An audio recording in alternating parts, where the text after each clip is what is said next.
The start of a new year is supposed to be a fresh start.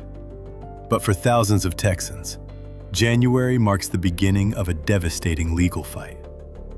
The reality is that DWI arrests spike in January every year, not by chance, but by intentional, aggressive law enforcement. The surge is directly tied to coordinated, high-intensity strategies. First, the aggressive no-refusal patrols started for New Year's Eve don't simply stop on January 1st. They often extend through the first weekends of the year. Second, law enforcement maintains a zero-tolerance mandate and heavily focuses resources around major college and professional football playoff games.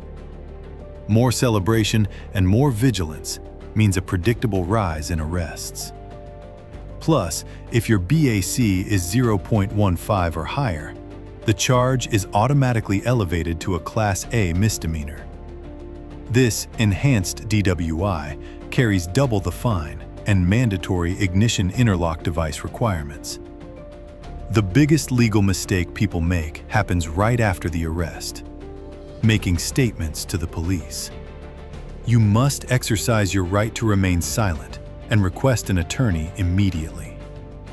Secondly, you only have 15 days from the date of arrest to request your administrative license revocation, ALR, hearing. Miss this deadline and your license is suspended automatically.